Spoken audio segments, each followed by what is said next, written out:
If you're looking for a wide-angle lens for your GoPro, check this out. What's happening, Panda Nation? Peter Von Panda here. I just picked this up. It's a Max lens. It says Max Lens Mod.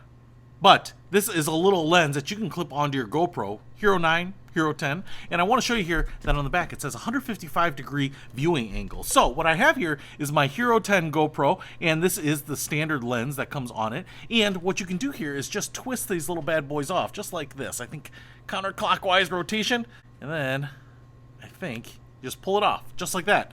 Now, this lens here, I think will give you a wider field of view. It does come with a little microfiber cloth underneath here, as well as an instruction manual, but here is the lens.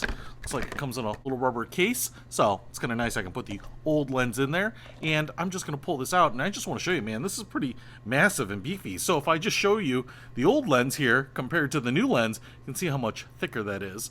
And then if I rotate them around like this, you can see this is basically just a protective piece of glass that goes over the standard lens, and this one has, man, a big eyeball lens on the top there. So if I just go ahead here and twist this on, push it on like this, clockwise rotation, now that sucker is on like that.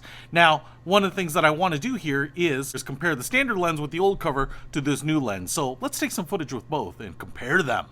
Alright, so the effects of a wide-angle lens are probably going to be most pronounced inside a house, inside hallways here. So I'm just going to do a quick walkthrough through my hallway to compare. Now this is the standard lens onto the GoPro here, and as I'm walking through here, should be nice and stable because I've got the stabilization on. But as we walk through here, you can see the sides. It's not bad, at least in my viewfinder it looks pretty good. It looks like I'm getting a decent amount of the room here. But as we go into this room, yeah, I could give you a little tour of this room because I think that the angle is wide enough that it gets in stuff.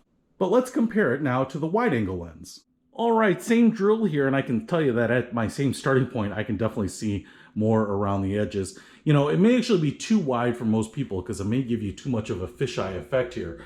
But as I'm walking through, man, you can definitely see out here, I'm not even kind of twisting to show you the rest of the room here, but you can just see a lot more. Again, you'll have to be the judge of whether you like the effect. It might produce too much curvature around the top or the bottom here, but if I were giving you a tour inside a house, you know, if I were a real estate agent or Peter Von Panda showing you my bedroom, then this actually might be too much. But, you know, if you're trying to get as much into the shot as humanly possible, maybe you're going to crop it later, maybe you're looking to take some action shots and you just don't want to miss anything that might kind of be on the periphery, well, this might be the way to go. So if this wide angle lens on a GoPro is going to improve your filming, then I'll put a link to it in the description below. Peter Von Panda, out. We can discover more and explore so much deeper.